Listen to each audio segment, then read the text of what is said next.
Verím, že predchádzajúca časť sa vám páčila, kde sme sa venovali v podstate nejakému aktuálnemu dianiu a teraz by sme sa mohli zamerať trošku možno na podnikanie ako také, na firmu, na Finax a možno sa dozviete aj viacej, ako som spomínal predtým, že budem celkom rád, ak možno ty seba trošku predstavíš, lebo prezentuje ťa vždycky niekto v rozhovore ako spoluzakladateľa Finaxu a podobne, ale možno málo kto vie, že čo vlastne Rado Kasík robí vo Finaxe, aké sú tvoje úlohy, aké sú možno tvoje kompetencie, ako vyzerá nejak ten tvoj každodenný pracovný život.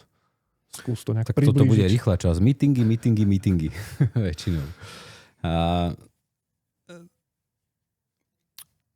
Dobre, že akože v podstate dneska akože Finax je už pomerne veľká firma a napriek tomu, že akoby ten core, ten jadrový produkt alebo služba je v zásade jedna, je v nejakých viacerých obmenách. Čiže sú to nejaké služby, nazvime to roboporadcu, ak sa to dá tak nazvať, ale tak zjednodušene je to taká možno digitálna starostlivosť o majetok. Teda vlastne ponúkame veľmi jednoduchú službu správy majetku a budovania majetku. Čiže hlavne to teda digitálne online cez aplikáciu a tak ďalej. Ale samozrejme tých aktivít spojených s tým je pomerne veľa. Aj trošku sa nám jednak rozširujú tie komunikačné kanály, tým, že hodne sme zameraní aj na ten obsah. Čiže je veľa tej tvorby obsahu, veľa vecí okolo toho. Proste snažíme sa ten marketing a ten predaj robiť s ohľadom na nejaké naše zdroje, ktoré sú stále v porovnaní s nejakými veľkými hráčmi limitované. Čiže sú to hlavne nejaké digitálne nástroje. Tým, že pôsobíme dnes vo viacerých krajinách a to nejakým spôsobom proste zvyšuje tie požiadavky na to riadenie. A máme v podstate už dneska sa povedať, že takú že samostatnú softvérovú developerskú divíziu. Vlastne v rámci toho my ponúkame dnes aj nejaké B2B riešenia, čiže nie priamo spotrebiteľom, ale iným firmám, ktoré takéto investičné služby cez nás akoby ponúkajú. Že my zastrešujeme vlastne tú regulačnú a technologickú časť primárne. Oni sa sústredia na to, že s týmto sme tiež dá sa povedať, že paneurópsky. Vstúpili sme aj na tie trhy dôchodkov. Nedávno to boli vlastne 3 roky, odkedy sme teda spustili európsky dôchodok na Slovensku ako v prvej krajine, dnes je v 4 krajinách. Čiže je to pomerne akože veľa aktivít a dnes primárne sú to fakt také tie riadiace a manažerské. Čiže ono sa to ťažko vysvetľuje, tá manažerská robota, ale je to primárne o nejakom koordinovaní ľudí, usmerňovaní, o stanovaní tých priorít, cieľov, kontrolovaní a sledovaní toho, či sa to dosiahne a väčšinou sa to naozaj deje prostredníctvom nejakých meetingov. Ale ako keby som to úplne že zovšeobecnil, aj čiže asi môžem povedať, že som taká nejaká dvojka vo Finaxe a primárne zodpovedná za tú obchodnú a produktovú časť. Čiže pod to spadá aj vlastne marketing. A ako sa vlastne volá tvoja pozícia, že čo máš v podpise v e-maile? A akože dnes si hovorím, že som CSO, hej, v rámci týchto C-level moderných korporátnych názvov. Že aj vysvetlíš, čo to je? Moja partnerka sa mi stále smeje, lebo keď som si písal, že CIO ako Chief Investment Officer, ako investičný riaditeľ, tak ona sa smiala, že som teda CIA. To CSO sa dá vlastne pod to zaradiť buď Chief Strategist Officer, alebo Strategy Officer, alebo Chief Sales Officer. Ja si to tak úmyselne úplne nerozdeľujem, lebo v zásade mám akože vplyv aj nejaké to strategické smerovanie firmy a nastavovanie tej stratégie. Zasa nie je to úplne, že moja kompetencia, my tu máme pomerne veľkú demokraciu, čiže naozaj je to dielo celého manažmentu. A ten Chief Sales Officer by mal znamená akože ten hlavný šéf predaja. Čiže a u nás v zásade my si keby som to mal rozviť, tie predajné kanály delíme v zásade po krajinách, že to je jedno delenie, je aj nejaké produktové delenie, čiže je ako keby trošku tak samostatne sa venuje, ale však sú tam samozrejme prieniky, venuje sa samostatne aj tomu PEPu, hlavne teda z pohľadu nejakej firemnej ponuky. Čiže je to alternatíva k tretiemu pilieru. Vlastne dneska ponúkame vo firmách aj to finančné vzdelávanie pod hlavičkou finančného wellnessu. a máme vlastne ako keby samostatný kanál, ten medzinárodný B2B, kde teda my, ako nám to ťažko vysvetľuje, ale ono sa to nazýva, že investment as a service, čiže je to v zásade tak na kľúč robená, akoby robený celý Finax pre tretiu stranu, ktorá to potom následne ponúka pod vlastnou hlavičkou, je väčšinou na báze nejakej distribúcie, alebo môže to byť samotná finančná inštitúcia. To je ďalší kanál, hej. Máme vlastne Finax Elite, čo je oddelenie pre bonitných klientov, pre takú privátnu klientelu, čiže tam sú tie služby trošku naštandardnejšie. Máme dnes vlastne aj kanály pre nejakú externú distribúciu, čiže aj to je zase nejaký ďalšia línia toho predaja. No a potom je samozrejme, akože stále asi alfa omega toho predaja je proste marketing a tam zase by sme to vedeli rozbíjať na rôzne oblasti, čiže sú nejaké digitálne výkonnostné marketingy alebo nejaké aktivity, či to sa bavíme prípadne sociálne siete, Google, YouTube a tak ďalej. Čiže nejaká tá PPC reklama, čiže kde sa platí za klik. Myslím, že sme v poslednej dobe dosť tak zvýšili a zväčšili nejaké PR, čiže zase dá sa jednoducho povedať, že pod to PR všeobecne sa dá zahrnúť akože budovanie toho obrazu firmy, vôbec takého nejakého povedomia. Čiže to sa bude cez spoluprácu s médiami, alebo tá primárne spoluprácu s médiami. Sú nejaké spolupráce, že dosť dneska veľký vplyv na firmu, majú nejaké také influencerské spolupráce, že toto je akože pomerne silný kanál v dnešnom svete sociálnych médií. A máš nejaké priame spolupráce s médiami, či to môže byť zasa nejaká offlineová reklama, onlineová reklama, akože klasický reklama. No a my máme hodne ten marketing aj postavený na tom obsahu, čiže vlastne to, že my tu dnes sedíme a ten obsah je hlavne o tiež nejakom budovaní značky, o vytváraní potreby o klientov, hej, o tom vzdelávaní, že vôbec prečo tú službu využívať, aké sú možnosti a tak ďalej. Čiže naozaj, že ten mix je tak obrovský, tých oddelení je tak veľa a v podstate som človek, ktorý to nejak akoby dážnikovo zastrešuje, čiže je aj v tej kompetencii okrem nejakého toho strategického smerovania je proste dosahovanie tých firemných cieľov a naplňanie tých nejakých požiadaviek akcionárov, ale zároveň, aby to bola aj nejaká tá súhra a spolupráca medzi tými oddeleniami. Uh-huh. Znie to naozaj, že štrukturovanie veľmi komplexne, že naozaj, keď má človek kvázi pod palcom stratégiu pre všetky tieto predajné channely, ktoré si vymenoval, že musí to byť naozaj náročné pokryť to. Mám veľkú hlavu. Aj držať si znalosti vôbec vo všetkých týchto oblastiach, lebo možno sa to nezdá, že áno, že je to predaj, ale áno, že či je to predaj takého produktu alebo takého, či je to cez influencera, či je to cez videa, či je to cez iné rôzne kanály, ktoré si spomínal, tak každý má nejaké svoje špecifika a musí to byť naozaj náročné orientovať sa vo všetkých. A predpokladám, že takto ste sa v podstate vo firme nejakým spôsobom asi že viacej že vyprofilovali v čase a štruktúrovali, že možno vznikala nejaká štruktúra, taký channel, ale že od začiatku, keď ste začínali tým, že to bol naozaj startup a začínali ste, ako to častokrát spomínate, niekde za stolom, pod mostom, jak ste to raz povedali. A keď to porovnáš ako keby tie začiatky, tam bola čo tvoja primárna rola, kým sa to rozvinulo naozaj do takejto štruktúrovanosti? Akože v zásade všetko. že my sme začali v podstate vo dvojici, dá sa povedať. A takto, že ten začiatok nebol hneď Finax. Že proste tým, že je to licencovaný subjekt, ty tú licenciu najskôr musí získať. Čiže na úvod sú nejaké kroky k tomu, aby si tú licenciu získal, čiže podáva žiadosť na Národnú banku Slovenska. A k tomu sú vlastne potrebné nejaké podklady a nie je ich málo. Čiže to je vlastne od vytvorenia v podstate všetkých smerníc pre každú oblasť toho regulovaného podnikania, technické zabezpečenie, personálne zabezpečenie a tak ďalej. Vôbec vytvoriť ten produkt. A tým, že od začiatku sme chceli ísť na trh s online riešením, čo vlastne vtedy na Slovensku neexistovalo slovenské investičné riešenie, ktoré by bolo plne online. To znamená, že si vedel uzavrieť zmluvu, že napriek tomu, že to bol rok 2018, čo sa nezdá až tak ďaleko, alebo 2017 to sa to začalo úplne rodiť, tak nebol to štandard, hlavne z pohľadu tej regulácie, hlavne z pohľadu nejakého podpisovania zmluv a overovania klienta, čo je proste pri týchto finančných službách nevyhnutnosťou a povinnosťou. Takže boli sme v tom taký priekopník a keď Finax vznikol potom v januári 2018, tak to sme boli asi ak sa nemýlim, 5 na začiatku, čiže to naozaj, že pokrývalo všetko, je, že dobre, že do toho možno založenia firmy a nejakého spustenia, kde to ostré spustenie bolo v podstate v apríli 2018, teda že si sa už vedel zaregistrovať online, tak dovtedy to bola hlavne príprava produktu, príprava webu, príprava vôbec tej stratégie. Popri tom sa nejakým spôsobom už vôbec rozhadzovali siete, že si sa snažil komunikovať s novinármi, snažil si sa tvoriť nejaký obsah, že nejakým spôsobom na seba upozorniť. Takže to bolo také, že si proste tou úlohou bolo potvárať čo najviac dverí.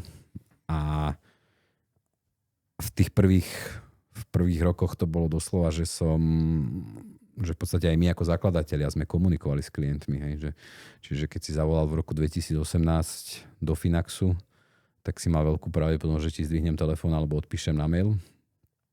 Takže naozaj sme si prešli všetkým a ako si aj povedal, že ako tí ľudia pribúdali, tak napriek tomu, že som nemal s tým žiadnu skúsenosť, tak som sa začal viac profilovať do toho marketingu a obchodu.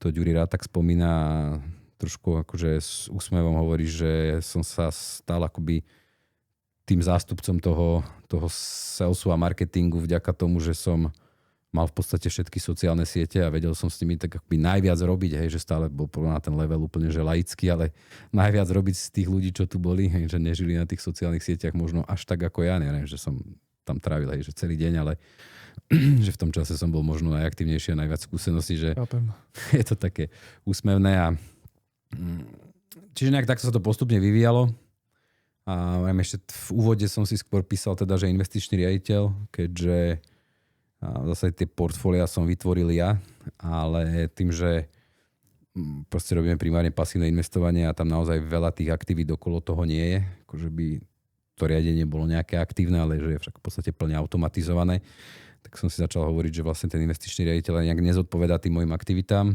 a na druhej strane aj to bola kvázi zbytočná pozícia v tom čase. Chápem.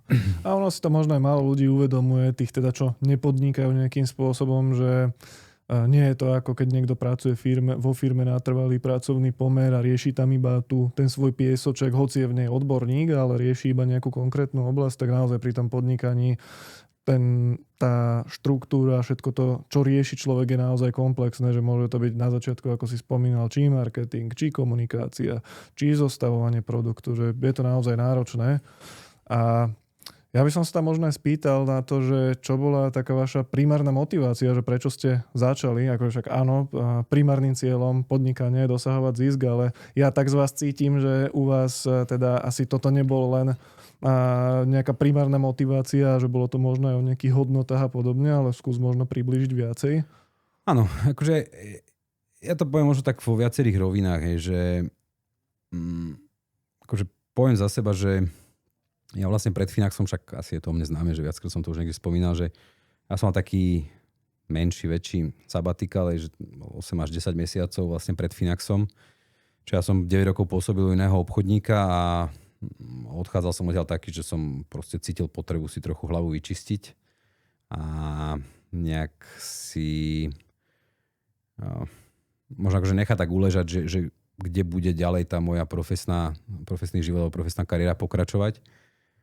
Akože aj jedna vec, ktorú som akoby ja počas toho sabatikalu pochopil, lebo však on bol taký aktívny, že som aj pomerne veľa cestoval a že akože naozaj, že tie peniaze sú sloboda. A čo som si ja z toho sabatikalu odniesol, bolo to, že nechcem byť už taký bežný zamestnanec, ako som bol predtým. A proste rozdávať tie moje myšlienky a nápady a odozdávať ich niekomu, kto jednak ich nevie dobre uchopiť možno a dobre zúžitkovať a dobre vyťažiť aj ten môj potenciál. A to možno až takto časom som zistil, že naozaj ten potenciál vo mne bol pomerne veľký a nebol predtým dobre využitý. A napriek tomu, že asi som tie myšlienky a tie nápady niekde nosil, ale nestrtali sa s pochopením. Čiže som si povedal, že proste akože to podnikanie je cesta. Zároveň som mal taký problém, že som nemal proste kapitál na začatie podnikania a hlavne v týchto financiách. A pokiaľ akože človek chce robiť až takto také niečo vážnejšie, ako je finančná inštitúcia, proste ten kapitál potrebuje na začiatok, že tam tie nejaké požadované minimálne základné imania sú pomerne veľké, plus proste potrebuješ nejaký aparát k tomu, aby si bol v súlade s tou reguláciou. Čiže proste potrebuješ na začiatok balík peňazí. A ešte možno v tom čase som nemal takú odvahu sám sa do niečoho pustiť. To je akože veľké šťastie, že proste som asi ja tomu Ďurimu, alebo on mne padol proste ako z neba, že som k tomu navzájom k sebe prišli ako slepé kuratá k zrnu, ako sa hovorí na Slovensku. A vlastne môžem povedať akože tú druhú rovinu vlastne z pohľadu Ďuriho, že však je to tiež známe, že Ďuri akože bol súčasťou viacerých úspešných biznisov v týchto financiách. Oni boli úspešní z pohľadu akože ich profitu, ale z pohľadu tých aktivít tam môžeme polemizovať, lebo proste bol to forexový biznis, teda s veľkou pákou. Hej.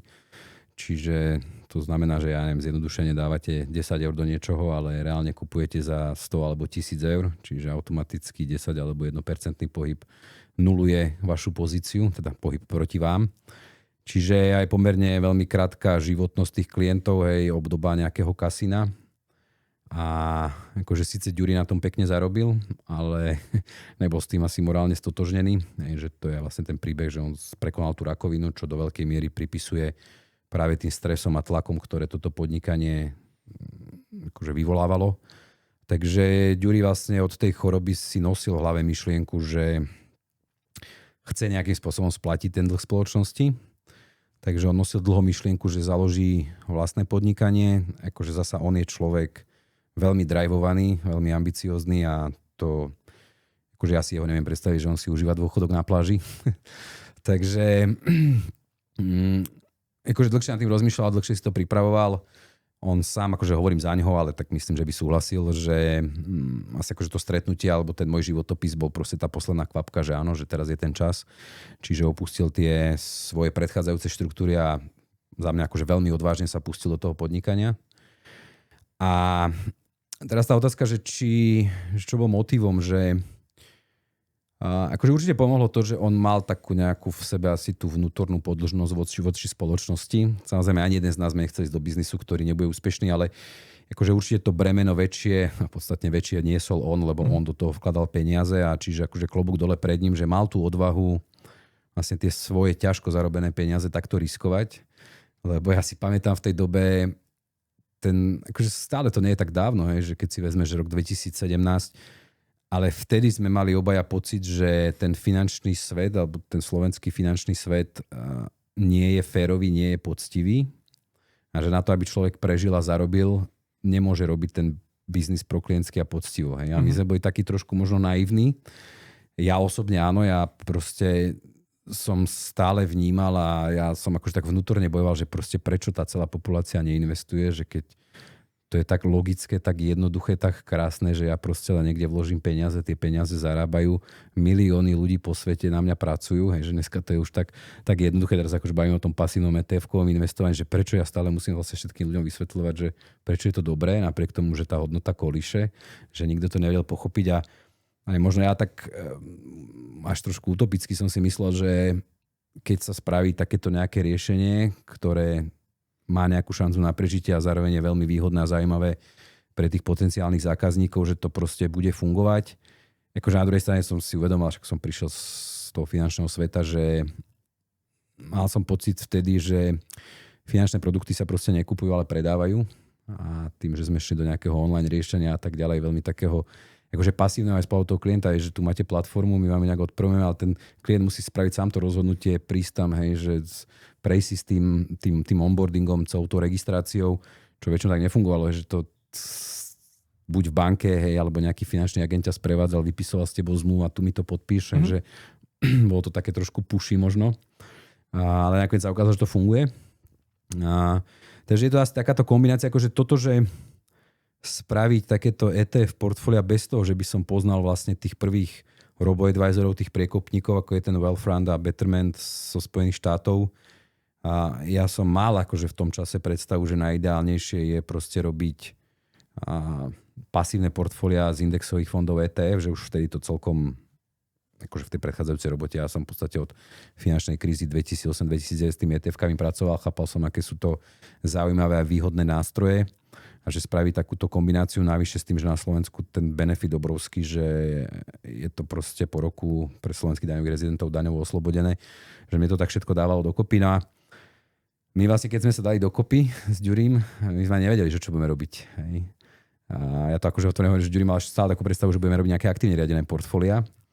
A raz to bol možno júl 2017, on doniesol z nejakého stretnutia presne tento Betterment a Wealthfront, že sa niekto pozriem a akože 2 hodinky som nad tým stredal, že Ďuri, to je presne to, čo chceme robiť. Že je to online, alebo Ďuri mal tú podmienku online, lebo vysalsáci ste pomerne drahí.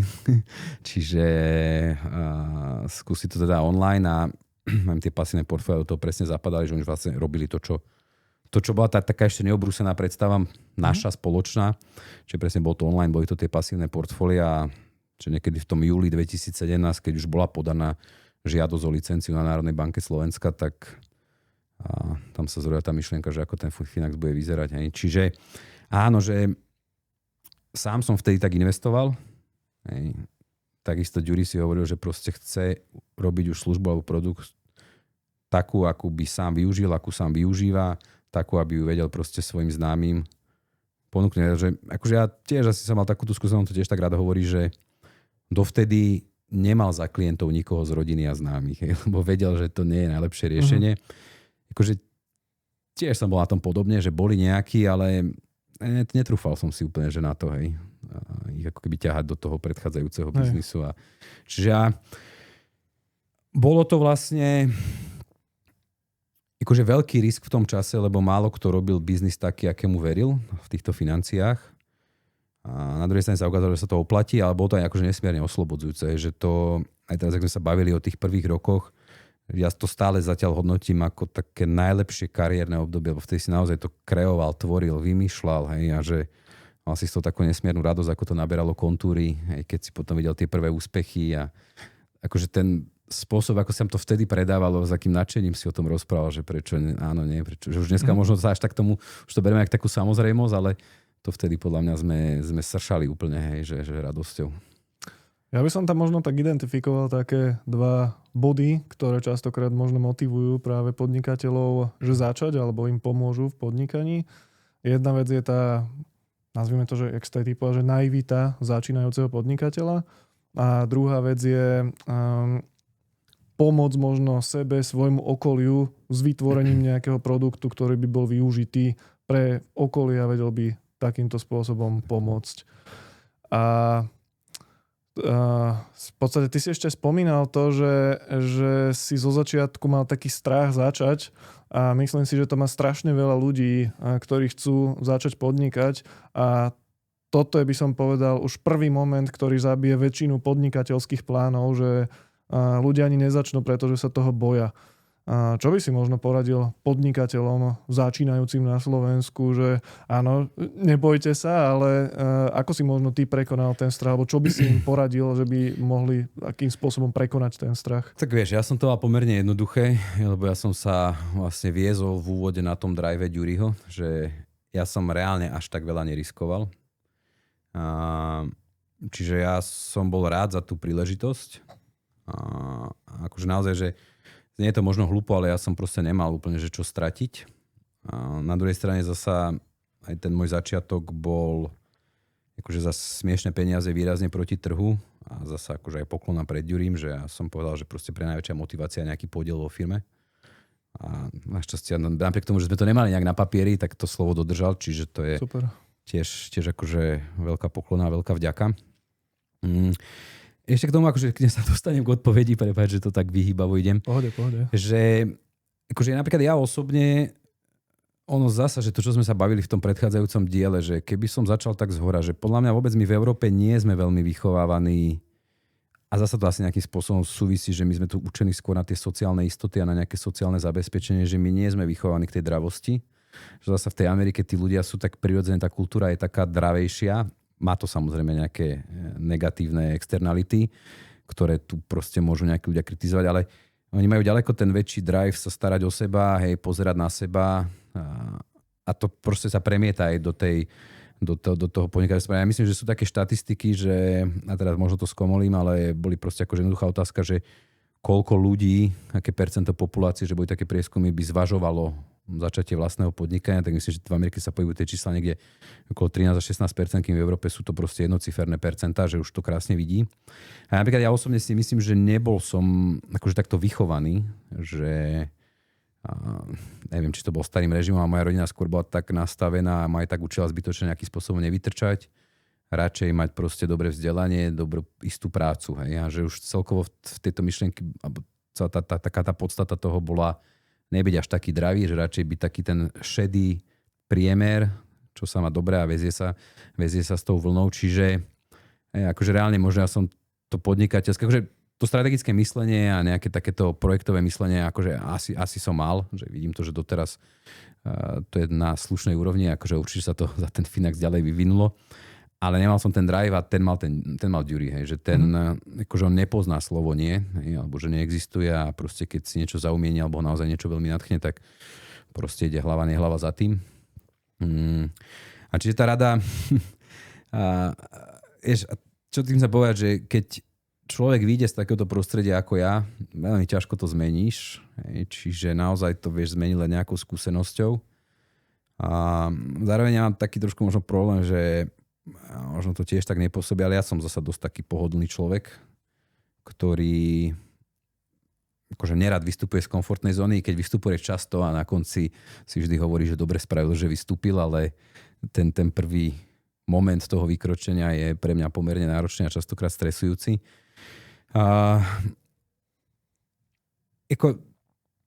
Zasa je, že ja nechcem hovoriť, že proste ľudia nech sa po hlave vrhajú do všetkého.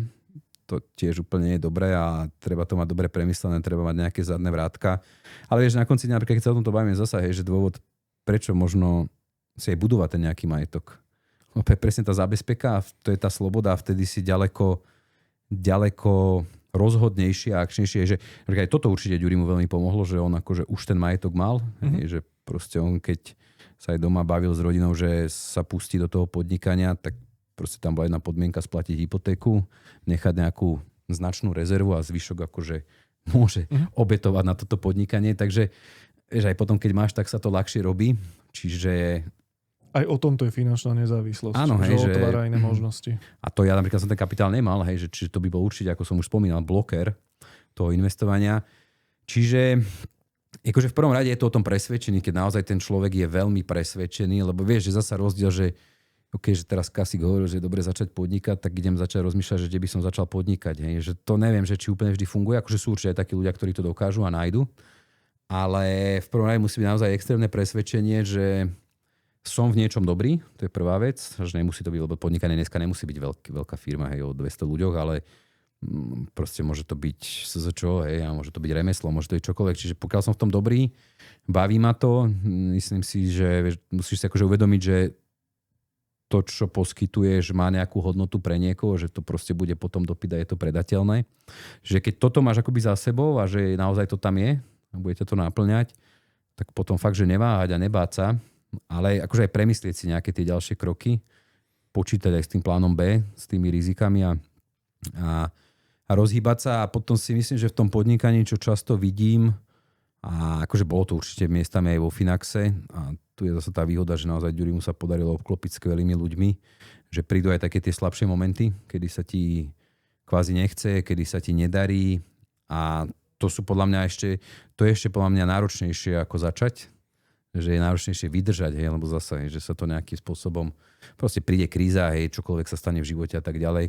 A toto je ešte náročnejšie, že prekusnúť takéto momenty a vidieť proste ten väčší cieľ a vidieť v tom zmysel, zase je tiež dôležité vedieť, akože seba reflektovať a vedieť, keď niečo, a to je tiež veľmi náročné v podnikaní, keď niečo nefunguje, vedieť to zmeniť a naozaj sa toho vzdať a skúsiť to robiť inak, že to je tiež častý taký faktor alebo parameter týchto úspešných podnikateľov, že dokázali proste, i keď to možno nejakú vec strašne milovali, že bola to ich naozaj srdcovka, to zahodiť a robiť to inak, hej, alebo to nejako oživiť.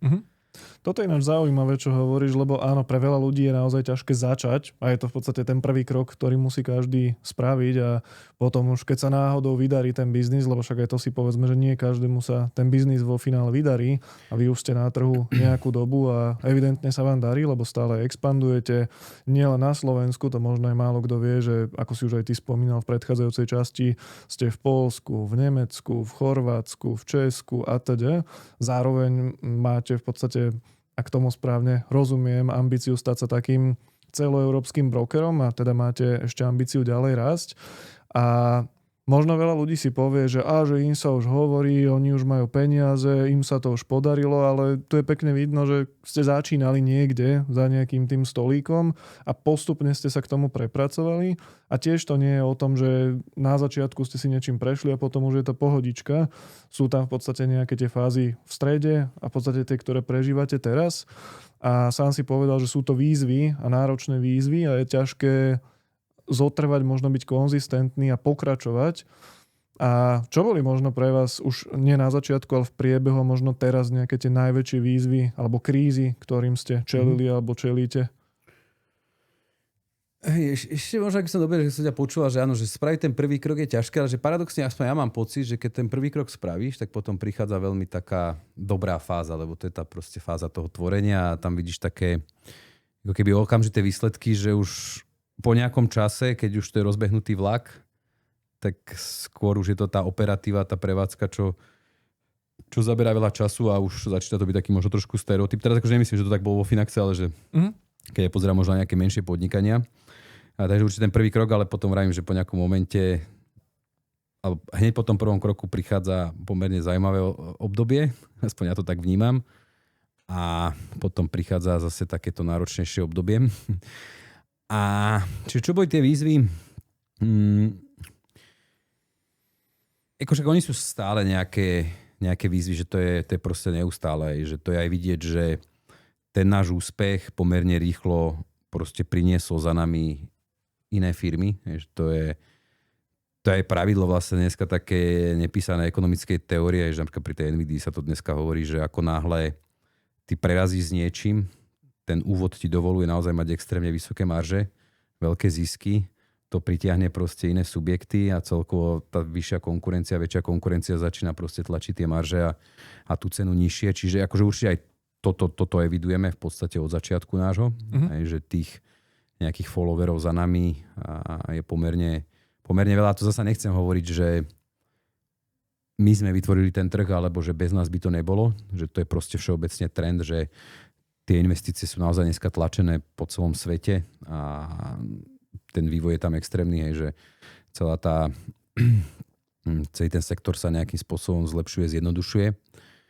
A akože za mňa ja by som asi povedal, že najväčšou výzvou je v podstate prerod z takej malej firmy na tú väčšiu, že ono reálne je to dneska možno 7,5 roka, čo existuje Finax a viac ako 8 rokov, čo sme vlastne tú myšlienku začali tvoriť alebo realizovať.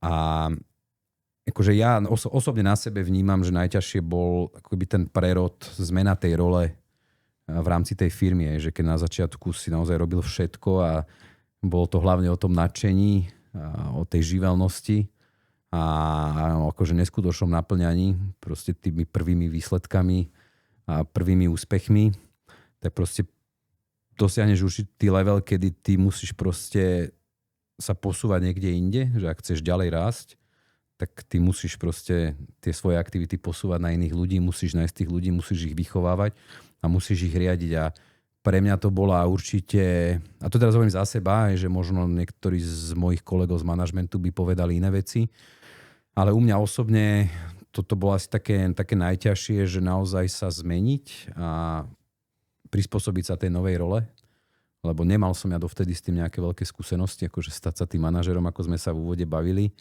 a je to proste úplne iná práca, že ty proste akože naštepiť to svoje myslenie, dokázať z tých ľudí vytiahnuť, že ja som začal vďaka tomuto obdivovať športových trénerov, že to si neviem predstaviť, že keď si predstavím tých športovcov, aké sú to vlastne individuálne osobnosti a teraz ich dostať na jeden level a vytrieskať z nich ako tím, čo chceš, hej. Hlavne pri tých tímových športoch, že neuveríte, že tiež je tam proste individuálne záujmy, hej, nejaká konkurencia a tak ďalej, že mať ten vyšší cieľ. A to isté je vo firme, hej, že to čím väčšia firma, čím viacej úrovní, tak čím nižšie ideš, tak tí ľudia majú keby menšiu spolupatričnosť s tou firmou a majú väčšiu hodnotu pre nich, majú tie individuálne záujmy. Čiže ako vôbec tých motivovať tých ľudí, dostať ich ako keby na jednu loď, viesť ich k tým spoločným cieľom, hej, a akoby dostať z nich to, čo ty chceš. Hej, čiže to bola akože pre mňa obrovská challenge a zároveň tým, že ak som spomínal, že som pomerne taký komfortný a pohodlný človek, 100 ľudí, to je 100 problémov, hej. A čiže zrazu sa stávaš takým až pomaly rodičom v mnohých situáciách, mentorom a tak ďalej, že to tiež je vec, na ktorú som ja nebol historicky nejak zvyknutý. A určite to bola tiež výzva. Lebo, akože myslím si, že všetci sme dosť odpovední, že cítime zodpovednosť jednak za tých klientov, ale aj za tých ľudí. Hej, že to je... To aj vidíš, že to nepotrebuješ nejaké štatistiky, proste ten šťastnejší a spokojnejší človek úplne inak pracuje ako ten, ktorý je nespokojný a nešťastný. Hej. Takže sú tie výzvy, akože mohol by som ďalej rozprávať, že samozrejme nové trhy, vždy to je o niečom inom. Myslíš si, že ako to bude? Ak ťa možno môžem prerušiť, prepáč, ja by som možno práve zostal pri tomto, práve pri tých ľuďoch, lebo ono sa to nezdá, ale pri podnikaní to tvorí naozaj, že gro toho podnikania a tí ľudia držia tú firmu, lebo áno, vy ste boli na začiatku si tam ty a Ďuri, ako si spomenul, že ste v podstate nejakí zakladajúci členovia, ale vy máte a mali ste úplne inú motiváciu, iné ciele, väčší drive a podobne. A je väčšinou veľmi, veľmi ťažké nájsť správnych ľudí, ktorí budú zdieľať rovnaké nadšenie, alebo aspoň čiastočne ho zdieľať a budú ochotní možno tiež tej firme obetovať to, čo vy a podobne. A tu by som sa chcel práve spýtať, lebo je veľmi zaujímavé, že vy vo Finaxe, teda aspoň z toho, čo vidím aj v Office a podobne a z toho, čo viem, tak máte veľmi mladých ľudí v tíme. Ten kolektív, to sú, naozaj mne prídu, že väčšina ľudí je že do 30 rokov a to je dobré číslo. No to sa chcem spýtať práve teba, lebo ja vnímam všeobecne, že sa hovorí v podstate o tej mladšej generácii, povedzme, že ľudia okolo 20-30 rokov, alebo do 30 rokov, ako som povedal, že sa veľmi ťažko s nimi pracuje, majú veľmi špecifické požiadavky, majú možno úplne inú motiváciu, chcú viacej žiť aj svoj osobný život, nie sú možno ochotní obetovať až v tej firme toľko a podobne. A vždy sú samozrejme nejaké výnimky a nechcem to nejakým spôsobom globalizovať, ale vnímam to naozaj z okolia, že je pre veľa ľudí problematické pracovať s mladými ľuďmi a mladou generáciou, že ako to vnímaš ty, ako pristupujete možno k nejakému náboru ľudí, ako sa vám darí získavať ľudí alebo priťahovať ľudí, ktorí zdieľajú tie vaše pocity, motivácie a ako to, že sa vám to darí pri z veľkej časti takto mladých ľuďoch? No, dobrá otázka. A akože takto poviem, že ja si myslím, že trošku je Ďuri dieťa šťastený, že začnem takto zvláštne možno a že naozaj, že akože ale zasa, vieš, šťastie praje pripraveným a presne, tomu šťastiu treba nadchádzať, čiže zasa tiež to není, že je to ono šťastie, ale akože myslím si, že sa nám podarilo okolo toho Finaxu od úvodu vybudovať naozaj veľmi solidný brand. Čiže presne tým, že vlastne spájame v tej firme nejakú takú modernosť, nejaký možno taký vyšší cieľ, takú transparentnosť, naozaj, že takú poctivosť. Proste sme to mysleli úprimne od začiatku. Tým, že sme asi aj dali od začiatku tie naše tváre za tú firmu, že to, ja si myslím, že to bol taký pomerne silný game changer, že to výrazne zvýšilo dôveryhodnosť tej firmy, že akože reálne ľudia nás začali sledovať, my sme si akože robili aj také posmešky alebo takú srandu, že my sme vlastne prvá finančná inštitúcia, ktorá má aj nejaký svoj fanklub, že možno to už je teraz trošku menej, že ak sme väčší, ale v tých začiatkoch naozaj, že my na tých sociálnych sieťach nemuseli reagovať, lebo keď sa tam objavili nejaké negatívne komentáre, tak tam sa vyrojila armáda našich klientov, ktorá to upratala. Akože bolo to fakt, že aj úžasné v tomto smere. A čo on to vytvorilo nejaký brand, hej. A myslím, že toto je do veľkej miery akože jeden z tých bodov, prečo sa nám darí získavať tých zaujímavých ľudí. A akože myslím, že aj to pracovné prostredie, tá kultúra, však ono to nejakým spôsobom súvisí, že keď je tam taký nejaký ten vyšší cieľ a že aj keď sa niečo robí, hej, tak nejaký projekt rieši nový a tak ďalej, tak fakt, že tá odhodlanosť a tá oddanosť je extrémna, lebo proste za tým vidia ľudia tý zmysel a toto je asi podľa mňa dôležité. A čo si hovoril, že tá Gen Z potrebuje taký zmysel vo všetkom, každej aktivity. Akože to nechcem hovoriť, že nerobia nezmyselné veci. A neviem povedať, že či máme úplne my taký bežný priemer tejto generácie. Ale ešte, že by som sa vrátil, či tá kombinácia toho brandu, nejakej tej technologickej firmy, ambicióznej firmy, hej, že je tu nejaká perspektíva rastu, je tu priestor vlastne pre každého podieľať sa nejak na tom úspechu a to teraz nie len akože tou spolupatričnosťou, ale vyslovene aj nejakým akcionárskym programom a tak ďalej. Že od začiatku to tak bolo nastavené. A ja im to tiež akože viac menej Ďuri sem doniesol a nejak ma tak naučil, že ja som bol začiatku možno taký skeptický voči tým juniorom, ale Finax u mňa akože aj zmenil pohľad na tých mladých, že už som možno aj ja sklzával do toho, že akože nie som nejaký strašne starý, ale že tí mladí dneska sú už iné, ako my sme boli, tak akože ja skôr to teraz hovorím, že v pozitívnom svetle, že naozaj, že my tu máme ľudí od strednej školy, ktorí tu začali brigádovať, aj že doteraz sú tu s nami. Naozaj pomerne veľa študentov, že to sa bavíme možno aj 10 až 20 študentov, tu skoro stále je. Super. Väčšina z nich tu aj ostáva. A ja som akože milo prekvapený, akí sú šikovní, múdri, že to dneska dokážu ďaleko a vedia toho ďaleko viac ako ja, že to ja už som starý, už naozaj pri nich sa začínam cítiť starý, že už vieš proste tie technológie dneska a tak ďalej, že to extrémne progresuje. Ale a určite prečo to aj ostávajú, že sme v podstate od začiatku, a to vrajím zase to bola tá Ďuriho mentalita, boli ochotní a schopní dávať pomerne veľkú zodpovednosť na nich. A to je presne to, že vtedy tí ľudia majú tú prácu radi, lebo vidia v nej zmysel, že to nie je len proste nejaká úprava excelovských tabuliek alebo nejaké preklady, ale proste od tvorby kontentu cez tvorbu naozaj veci alebo vôbec aj rozhodovanie o nejakých veciach. Takže si myslím, že hodne je to o tomto. A ešte by som akože k tomu dodal, keď túto tému máme, že a keď sme sa bavili o tých výzvach, že ten prerod manažerský, že proste presne to ego, akože vedieť zahodiť to, že to je napríklad zaujímavá vec pri podnikaní a podnikateľoch a to tiež patrí akože veľká poklona Ďurimu, to už je dneska taká oda na ňo. Ale budú prémie vyššie. Že akože uvedomiť si to, že nie si najlepší vo všetkom a že sú tu ďaleko lepší ľudia a vedieť sa takto nastaviť a obklopiť sa týmito ľuďmi a nechať proste tie veci, v ktorých nie si dobrý na nich, že to je alfa omega úspechu, pokiaľ chceš akože naozaj budovať že väčšiu firmu, že neostane to o 10 ľuďoch alebo jednom človeku. Len dať tú dôveru niekomu vôbec. Tak, a napríklad ja som akože s týmto dosť bojoval, že som si myslel, že všetko si spravím sám najlepšie a najrýchlejšie. Čiže tiež to bol akože veľký prerod.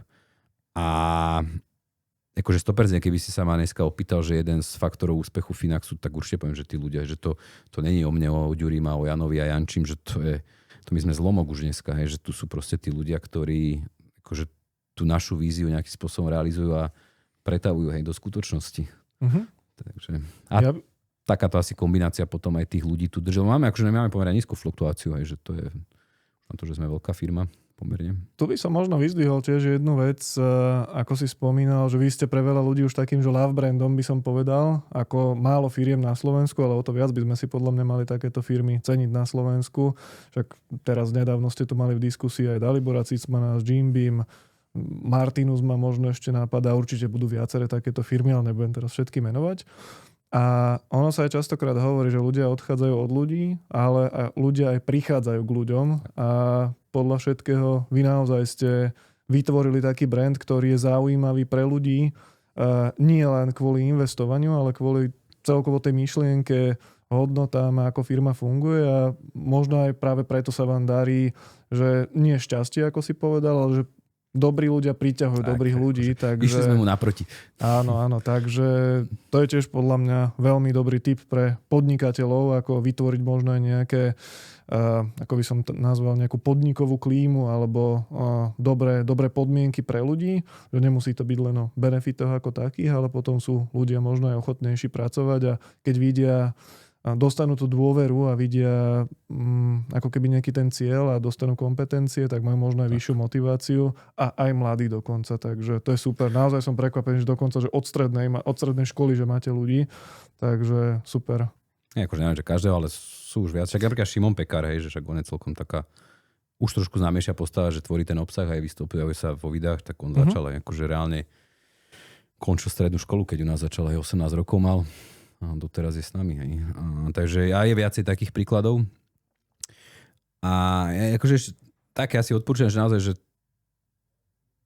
to ego, akože ja nechcem povedať, že nepatrí do podnikania, lebo však treba mať zdravé sebavedomie a aj takéto presvedčenie. Ale hlavne možno do toho manažmentu to ego fakt treba nechať doma. Treba to zahodiť. To neznamená, že nemá byť ten manažér nekritický, ale že má to byť proste objektívne a vlastne tá firma stojí na tých ľuďoch a pokiaľ tí ľudia tvoria ten úspech, hej, čiže pokiaľ oni dosiahnu ten úspech, tak nech sa povedať, že sa väzie, ale je to akože aj zásluha toho manažera a pri riadení tímov to má byť tak, hej, že čiže keby sa zase dali paralelu k tomu športu, hej, keď ten tím vyhrá, hej, ja neviem, nejaký šampionát, hokejový, futbalový, tak jasné, je to primárne zásluha tých hráčov, ale s veľkou pravdepodobnosťou s iným trénerom by sa to nemuselo podariť. Áno, súhlasím. A stále sú tam potom na pozadí ešte aj lekár, masér, ktorý stehno stuhnuté rozmasíroval a podobne, takže áno, tímová práca je vždycky dôležitá a dá sa dotiahnuť s tým ďaleko. Super. A ja som mal takú otázku, že ešte akú radu by si dal začínajúcim podnikateľom, ale myslím si, že aj tuto sme možno veľa vecí zhrnuli, že začať v prvom rade a potom už akým spôsobom možno skúsiť smerovať tú firmu. Napadá ma ešte, že akú radu by si dal mne. A teraz v čom? V podnikaní, povedzme? Alebo vzhľadom na to, ako ma poznáš a podobne, že akú radu by si ma dal mne, že čo by som mohol zlepšiť alebo podobne? Akože určite je to nejaká vytrvalosť. To je dôležité, že to sa proste netreba nechať tým odradiť. Ono vždy je, že samozrejme, že čo je tvojim cieľom, ale tak predpokladám, že asi ďalej rásť. Čiže možno sa zamýšľať aj akože nad tými formami nejakého škálovania. A ono, akože najťažšie podľa mňa v biznise alebo vôbec akože v tom predaji a v marketingu je to, že akože nepochybujem o tom, aj však sme to spomínali v tom predchádzajúcom videu, že akože pristupuješ k tomu poctivo, robíš dobrý obsah, podľa mňa si akože extrémne múdry a rozladený. Ďakujem. Ale vieš, akože najťažšie je to presvedčiť o tých iných ľudí a dostať to vlastne k čo najväčším masám. Hej. Čiže toto je vždy ten najväčší trik a paradoxne aj v tom akomkoľvek biznise a ja som si to všimol a to teraz akože neviem, že je Finax, ale že akože nestačí mať dobrý produkt, že častokrát sú úspešne, alebo službu, že častokrát sú úspešnejšie aj firmy s horším produktom a službou, ale majú treba zlepšiť ten predaj a marketing, majú väčšie rozpočty a tak ďalej. Akože za mňa ideálny stav je kombinácia, že to vtedy je win-win. Čiže akože treba teraz nájsť nejaké cesty, ako to dostať k najväčšiemu počtu ľudí. Hej. A čo dobre funguje podľa mňa v biznise je naozaj, že spokojný klient a spokojný do takej miery, my stále akože tretinu klientov dneska získavame viac menej vďaka referenciám, a to teraz neviem, že len priamo posielajú tie pozvanky, ale že ľudia sa proste či už doma alebo v práci bavia o tom Finaxe. Že my keď si nejaké prieskumy robíme, ako sa proste tí ľudia dozvedeli o Finaxe, tak to je tretina cca od známeho. Čiže to je naozaj veľmi slušné číslo a toto je taký, by som povedal, že ultimátny cieľ každého podnikania, keď samotní zákazníci sú tak spokojní, že to odporúčajú.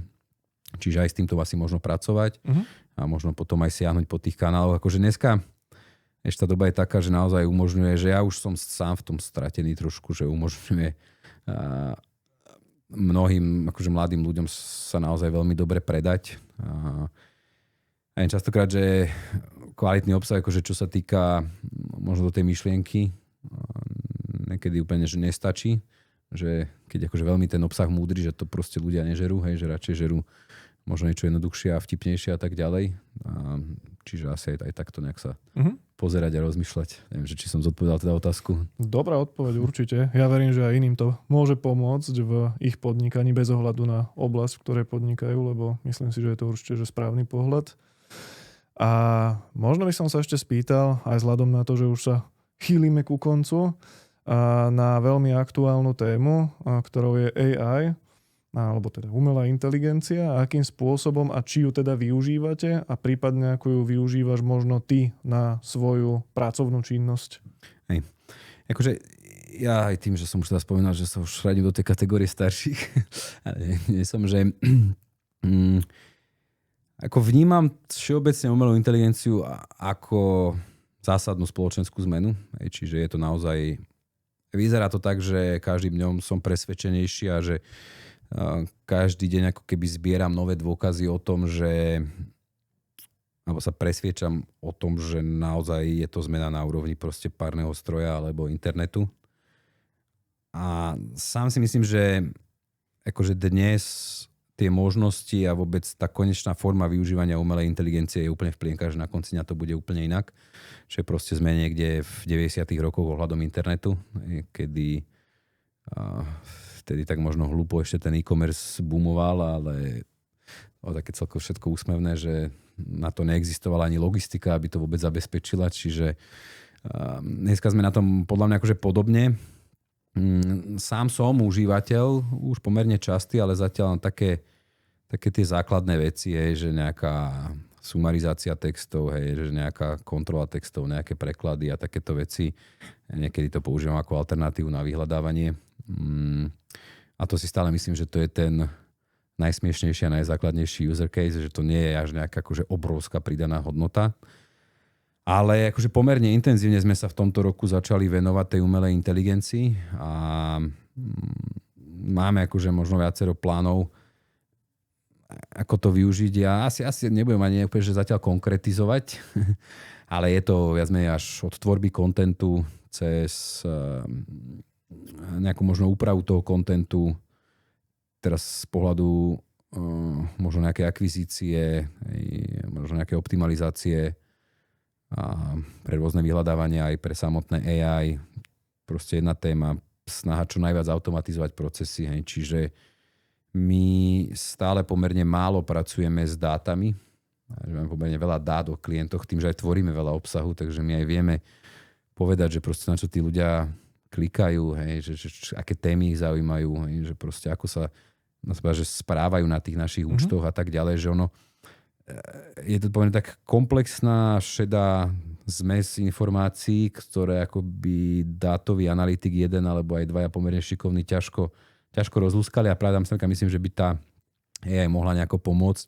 Čiže akože výstupom toho má byť skôr nejaké zefektívnenie komunikácie, viac personalizovaná komunikácia, že taká možno algoritmickejšia komunikácia, naozaj to, čo ten človek vyhľadáva, po čom mu srdce baží, túži.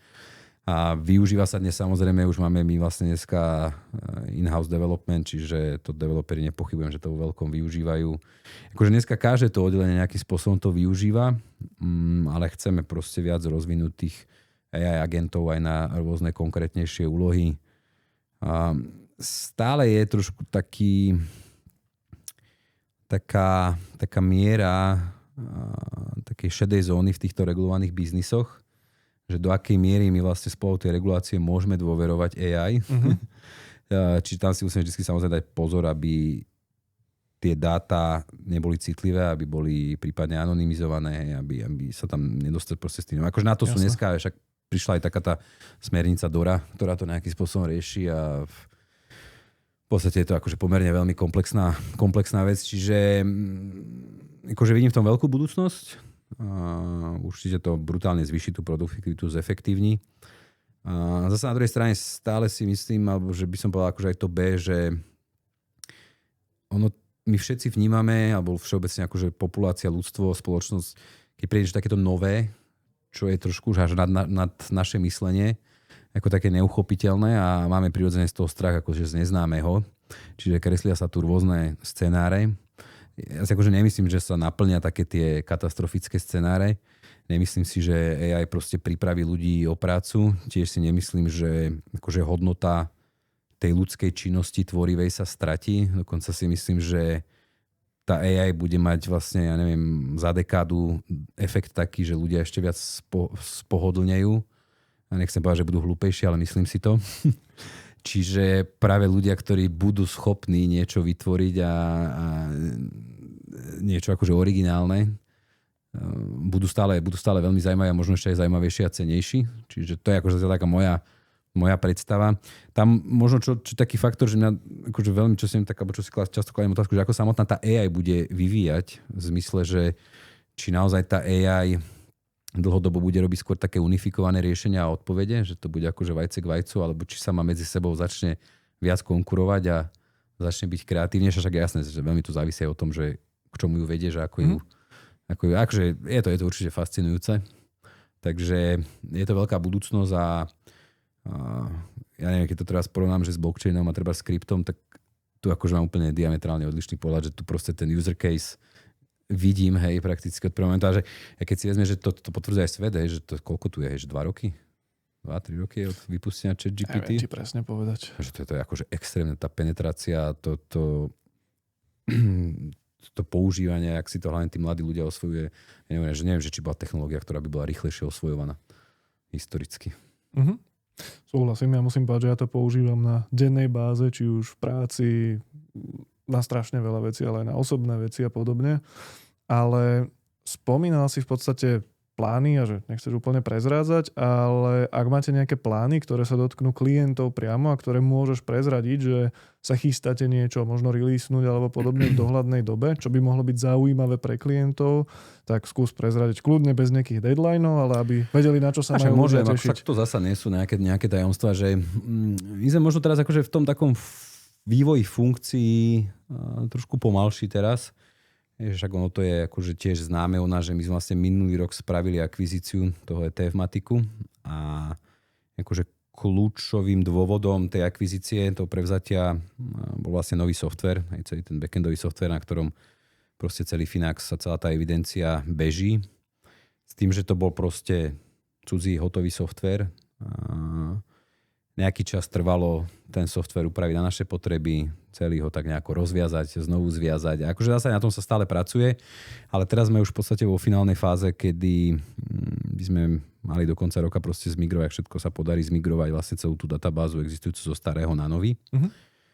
A ja vnímam tento moment ako taký dosť zásadne zlomový, lebo my sme vlastne medzi časom za tie uplynulé 2 roky vlastne celý IT vývoj, celý ten development presunuli vlastne do Finaxu, čo my sme ešte vlastne v roku 2023 nemali jedného developera. Všetko bolo riešené externe. A čiže aj to nám dáva pomerne akože veľkú flexibilitu a ďalej chceme ten tým rozširovať a budovať. Čiže chceme sa veľmi fokusovať aj na ten software akože z viacerých dôvodov. Jednak samozrejme pre nejakú budúcu funkcionalitu tých klientov. A máme vlastne tú ponuku, že proste ten software chceme akoby budovať smerom software as a service, hej, že preto B2B riešenia a tak ďalej. A stále dneska, keď sme sa bavili, hej, že vôbec nejaký execution only, že proste brokerage, hej, nákup rôznych cenných papierov, že to proste dneska v našom portfóliu chýba. Netvrdím, že to bude, ale proste toto je ďalší krok k tomu, že môže to byť potenciálne niekde v budúcnosti. Hej. Uh-huh. A bavili sme sa o tom individuálnom obchodovaní naposledy, tak možno jedného dňa to budeme ponúkať aj my.